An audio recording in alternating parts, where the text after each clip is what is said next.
Welcome to the world of exploration. Welcome to the world of learning. Let's start exploring. Let's start learning. This is your very own educator, Sukriti Joshi, ma'am. Your very own educator, teacher, philosopher, guide, mentor, friend, guru, one and all. And this is the one-stop destination wherein we all can form beautiful bonds, right? So, in my previous lecture, we were on page number 15, and now we're gonna proceed with uh, page number 16, right? So I discussed this picture. The one sitting on the right side is Mrs. Pearson, and the one sitting on the left-hand side is Mrs. Fitzgerald. Clear? You must be remembering. If not, do check my previous video, right? So by the way, I don't leave any, dots that you don't remember. So ideally, you should remember everything, right? From the scratch. So, Mrs. Fitzgerald, I did. Just a second. Let me just bring this down. Yeah. And zoom in. Yeah. So, Mrs. Fitzgerald is over here saying that I did 12 years ahead of it, with my old man rising to be lieutenant quartermaster. He learned a lot, and I learned a lot more. So she is basically talking about her husband now. She's giving a kind of a description of what kind of a profession was her husband involved in. So he was basically a lieutenant quartermaster, and he learned a lot, obviously. And she's even, sort of boasting about herself that she learned a lot more than him as well, right? So she was uh more enlightened, according to her. All right. So, but will you make up your mind now, Mrs. Pearson, dear? Put your foot down once and for all, and be the mistress of your own house and the boss of your own family. Right? So now over here, again, this is very important. Please underline it. So, yep, just give me a second. Yeah. So she's describing her husband over here. Which profession was he involved in? He was a lieutenant quartermaster. He learned a lot, and I learned a lot more, right? And then we have been giving that how she is emphasizing on the fact that how Mrs. Pearson, her friend, her neighbor, should make up her mind, and should put her foot down once and for all, right? And be the mistress of her own house and the boss of her own house or of her own family. So ideally, uh, mothers or um, the wives should be the masters of their family, because they are doing a lot of work. They are working 24 by 7, which the kind of work they are doing, that is just not being noticed. And people, their children, their husband are, their husbands are not aware about the kind of work and amount of work that they're carrying it out, but they're doing a lot, right? They don't even get even a single day off, even an hour off, you can say. So but children on the other hand, is there was this child who asked me that, we also have a lot of work, we also toil hard, we also work hard. That's not, see, children get Saturday and Sundays off, right? I do understand they also have a lot of pressure, but you cannot compare the pressure that you guys have as children to the kind of pressure that a mother has, right? A mother has to up. A mother is involved in upbringing.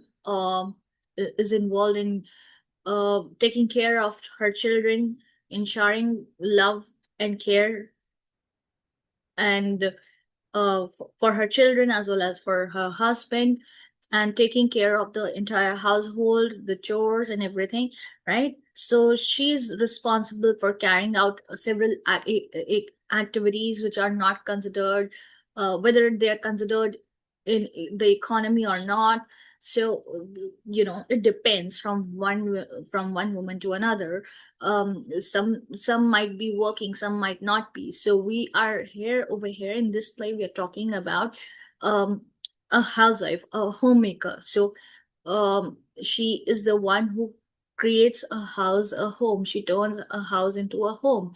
And see, similarly, nowadays it is even more burdensome because big women, mothers, have to carry the luggage of both the arenas, whether it be professional one or the family one. So she's the one who has to take care of everything and has to multitask, right?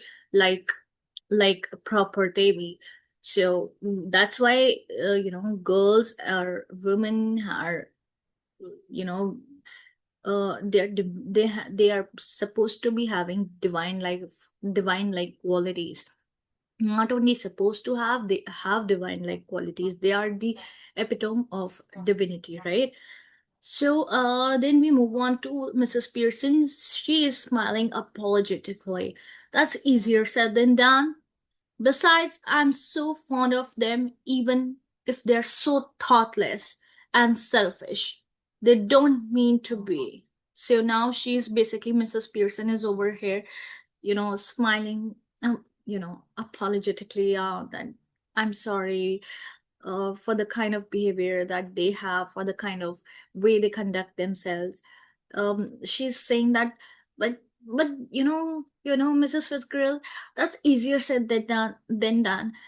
It might be sounding easier for you to, uh, you know, to make them realize the importance of mother, or realize the importance of wife, but it's easier said than done. It's easy to give advice, or to to offer a helping hand, but it's not so easy. It's very hard. In reality, it is very hard, right?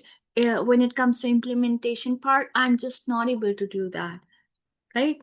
So, if they are so thoughtless and selfish, they don't mean to be. So, she's over here even suggesting the fact that we get the hint that they are so thoughtless and they're very, very selfish and self-centered. Who are those people? They are the husband, right? They are the daughter Doris, and the son Cyril, right? So these three are they, right? So but she is so fond and she's so loving and she's so gentle and she's so caring that even though they are making mistakes, they are doing errors, they're not liking, they dislike her, or they're treating her badly, or they're treating her like a doormat. She's just, even though they are taking her for a ride or for granted, she does not feel, she's so fond of them that she doesn't want them to be separated. Some, she just feels that that link should be there, that connection should be there. Then we talk about Mrs. Fitzgerald. She cuts it. Maybe not, but it would be better for them if they learned to treat you properly. Now, Mrs. Fitzgerald is over here interrupting. She's cutting in. And she's suggesting that maybe not, but it would be better for them if they learned to treat you properly. So she is giving a very, very good advice. So if you talk about friendships, so generally, students, or my learners, they they say that we are friends, and they sort of fight. No, that is not friendship. Friendship is about helping each other, giving good advice to each other, and giving good life lessons, so that both of you or the entire group can grow, right? That is all friendship is all about. So they don't mean to be. So now she's that is done. Then she's again and again giving a very very good advice, that is they should learn how to treat you properly. That the husband, the son, and the daughter, all of them, the entire family unit apart from you, should learn how to treat you properly because you are doing so much for them, right? Then we come on to Mrs. Pearson. Yes, I suppose it would, in a way. Now she's saying, yes, I suppose it would, in a way. Mrs. Fitzgerald is stating, no doubt about it all, about it at all. Who's the better for being spoiled? Grown man, lad, or girl? So now she is stating, Mrs. Fitzgerald is over here stating that no doubt about it at all. But who's the better for being spoiled? But you're not only ruining your life, you're ruining their lives as well. How? Ask me. You're ruining the lad, that means the guy's life, that is Cyril's life. You're ruining the girl's life, that is Doris's life. You're ruining the grown man. Who is the grown man? Obviously, the husband. You're ruining Mr. Pearson's life, right?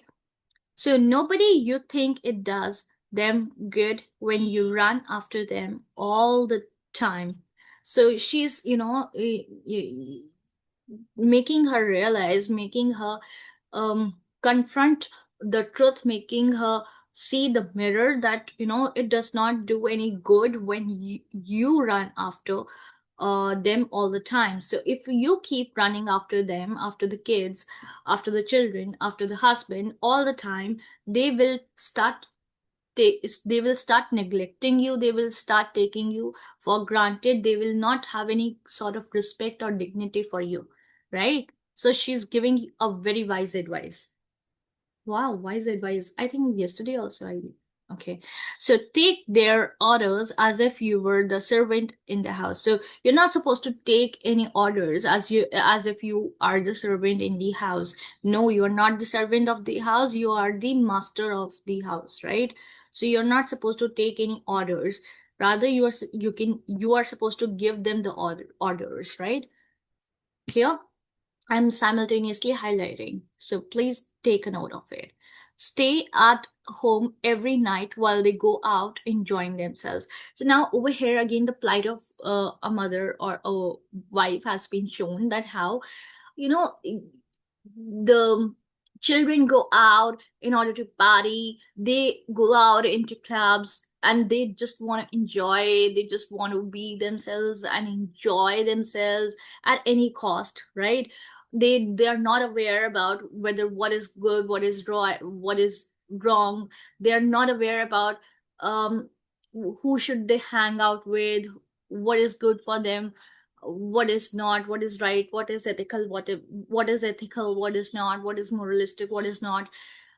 So she needs to tell the children that what is ethical and what is not. And the husband also going to club and wherein he's been made a clown, and people are laughing at him and people are mocking at him, and there's a mockery show that is going on wherein they don't respect him at all. So he likes to hang out with those guys, with his friends, so-called friends, but he doesn't like to stay at home with his own wife who respects and who really loves him, who takes care of him. So that's actually ironical in nature. So she also has the right to roam around, to go out, to enjoy herself, doesn't she? So even the mother has the right. She doesn't have to be confined within the four walls of the house. She can also go out, she can also enjoy herself, she can also be herself, she can also be very cool and very modern. But she is staying at home all the time, nobody is bothered even about taking her out. Nobody is thinking about her that, yeah, mom should also accompany us, or mom should also come with us in the party or in the club, or, that my wife should come with me in the club. No, nobody is bothered about it. That's strange, right? So, according to me, right? Never in all your life, it's the ruin of them you, as well as you. So, it's the ruin of them as well as you, right? Clear? Husbands, sons, daughters should be taking notice of all wives and mothers, not giving them orders and treating them like dirt. And don't tell me you don't know what I mean, for I know more than you have told me, right?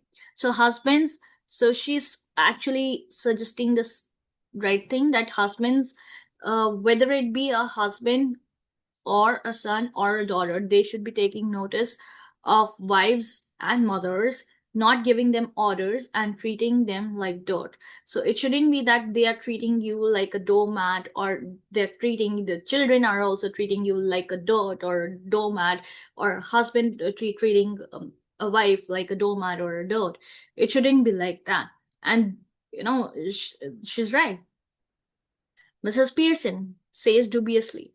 That means, in a doubtful tone. She has adopted a doubtful tone, right? I keep dropping a hint. So now Mrs. Pearson is, Mrs. Annie Pearson.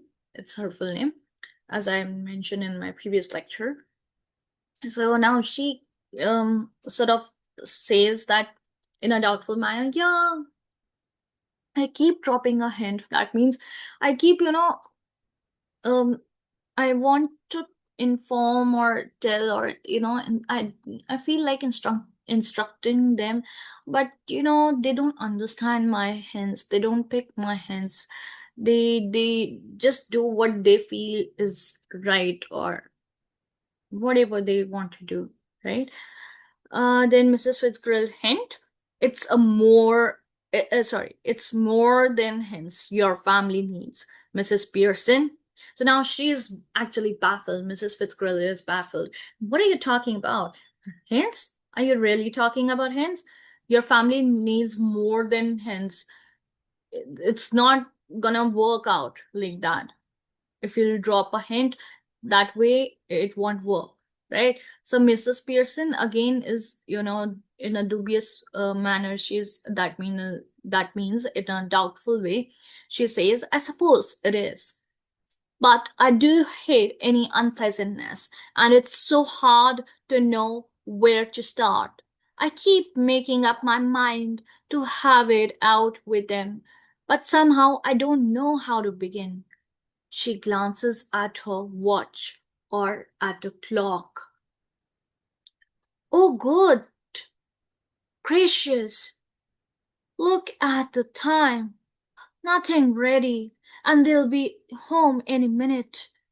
Probably all in a hurry to go out again. Now Mrs. Pearson is, in a very doubtful way, saying that I suppose it is, but I do hate any unpleasantness, but I do not want any sort of unpleasantness to be there, any sort of negativity to be there. That's why I sort of try to avoid arguments, or I don't want to spoil their mood or ruin their mood. So that's why I don't say anything. That's how explanation that's her way of explaining things out, right? But I do hate any unpleasantness, and it's so hard to know where to start. And she, on top of it, she doesn't know how to start, how to begin, from where to begin, right? Whether it's about a conversation or about a situation. So I keep making up my mind. So she's talking about that, how Mrs. Pearson, is trying to always keep try to she tries her level best in order to make her mind, to have it out with them, to have a one-to-one sort of a conversation with them. But somehow she doesn't know how to begin, right? And then she's again glancing at her watch, and she's observing the time that now again they were out, and now again they will be out, right? So that means they're most of the time they're always out, the family members, husband, Cyril, Doris, right? So as she is about to rise, where was I? Yeah. Nothing ready, and they'll be home at any minute, and probably all in a hurry to go out again. As she's about to rise, Mrs. Fitzgerald reaches out across the table and pulls her down. So as she's about to, um, rise, that means she's about to get up. Mrs. Fitzgerald reaches out across the table and pulls her down. So she's the one who pulls her down. She reaches across the table and she pulls her down. That no, you'll have to sit. Right? Mrs. Fitzgerald says, "Let's let them wait or look after themselves for once. This is where your foot goes down. Start now." She lights a cigarette from the one she has just finished. So, as I have mentioned, again, disclaimer that smoking is injurious for health. Smoking is and can never be a sign of modernity. But in this play, it has been shown, smoking has been shown as a sign of modernity. But all my I would love to send this message to all my dear learners and my dear students that stay away from smoking, stay away from drinking, stay away from all the negative things, um, because it's up to you, right? How you write your destiny, how you make your destiny, right? So, and do not try to push the others into a bad company. Make sure that you all grow and blossom, right? So she lights a cigarette from the one she has just finished. So basically, she this way she's showing that she is the one who's in charge. She's the one who is in control because she's a modern woman who knows how to set people right, who knows where and how to set boundaries, right? Now Mrs. Pearson is embarrassed, and in an embarrassed tone, she is saying, "Mrs. Fitzgerald, I know you mean well. In fact, I agree with you, but I just can't, and it's no use you trying to make me. If I promise you, I'd really have it out with them. I know I wouldn't be able to keep my promise." So now Mrs. Pearson is, she is very polite, and she's very timid. So she knows that even if she promises Mrs. Fitzgerald that she's going to set them right, she will never be able to set them right. She will never be able to figure out things because she's very timid, she's very polite, she's very soft hearted, she's very kind. She's very kind hearted, so she will never be able to do that. She's a very pleasant looking woman with worried face, So Mrs. Fitzgerald, then let me do it. Now Mrs. Fitzgerald is saying, then let me do it. Now, here the twist comes. How can Mrs. Fitzgerald set them right? Now, Mrs. Pearson flustered. "Oh no, thank you very much, Mrs. Fitzgerald, but that wouldn't do at all. It couldn't possibly be. Somebody else. They'd resent it. That means they would hate it at once and wouldn't listen, and really, I couldn't blame them. I know I ought to do it, but you see how it is." She does apologetically across the table. She looks apologetically across the table, smiling rather miserably. So the smile, the kind of smile that you have to do sometimes in order to just uh, make sure that the other person is feeling nice, and pleasant. So that kind of smile which you have to do it by forcefully, right? That kind of smile. So Mrs. Fitzgerald is over here saying coolly, "You haven't got the idea. Wait, wait, wait. Hang on. Hold on. You haven't got the idea." Now Mrs. Pearson is bewildered. She is also shocked. "Oh, I'm sorry. I thought you asked me to let you do it." So now she's saying again, being apologetic about that. "Oh, I'm sorry. I thought you asked me to do it, to let you do it." Mrs. Fitzgerald says, "I did, but not as me, as you, Mrs. Pearson. But I don't understand. You couldn't be me." But now Mrs. Pearson is all the more confused that how can, she said she can set the boundaries. She can't be me. What is she talking about? So Mrs. Pearson, I don't understand. You couldn't be me. Mrs. Fitzgerald says coolly, "We change places are really bodies. You look like me, I look like you." That means we're talking about the exchange of souls over here, right? So we are talking about the occult practice, right, of the East over here. Mrs. Pearson, "But that's impossible." Mrs. Fitzgerald, "How do you know? Ever tried it?" So now Mrs. Fitzgerald is again putting a question. She's interrogating that. How do you know? Have you ever tried that before?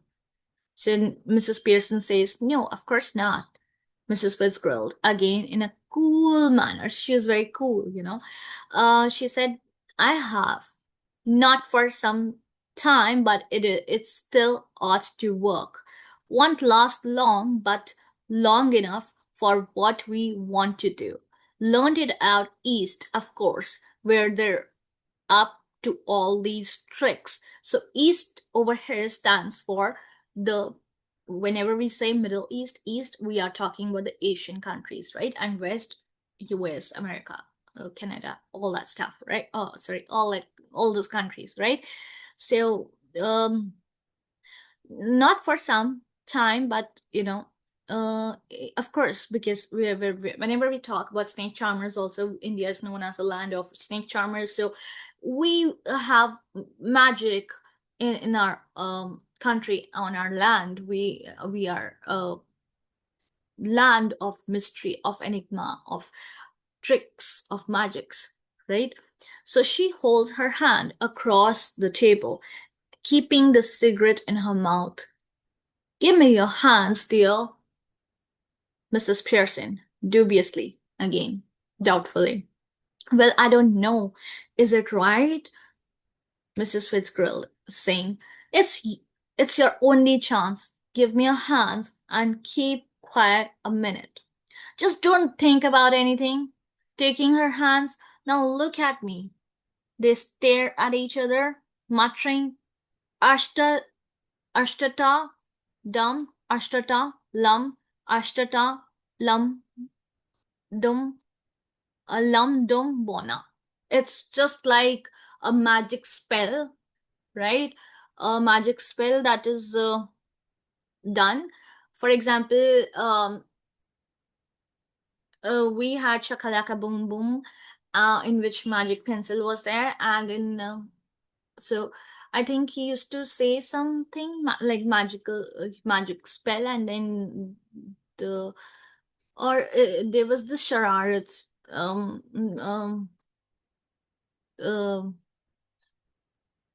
serial, yeah, charade, in which it was something, or there's this abracadabra and all that stuff also. So these are magical spells. So the little scene should be acted very carefully. We are to assume that the personalities change bodies.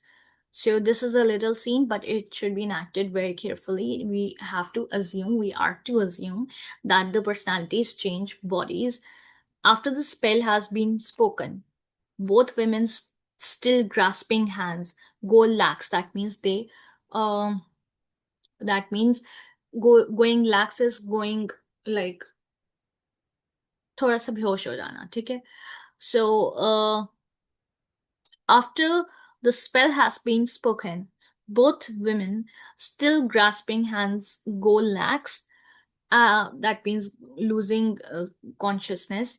After the spell has been spoken, how many times do I need to? Yeah, as if the life were out of them. So it looks like, it appears to be as if they're dead, but they're not, obviously. Them both Then both came to life, but with the personality of the other. Each must try to adopt the voice and mannerisms of the other. So now Mrs. Pearson is bold and dominating, and Mrs. Fitzgerald is nervous and fluttering, right? Fluttering means shivering, right? So now you see the characters sticks have been changed. The characteristics and the traits have been changed. Now Mrs. Pearson is bold and dominating, and Mrs. Fitzgerald is nervous and fluttering.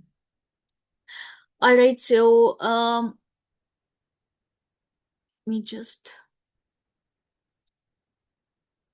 All right, so this is it for today's session. In my next session, I will be carrying forward. I'll be moving ahead with the same play, which is a beautiful play by J.B. Priestley. This is Sukriti Joshi signing off. Radhe Radhe, Jai Shri Krishna. Till then, let's all keep learning. Till then, let's all keep growing. Thank you.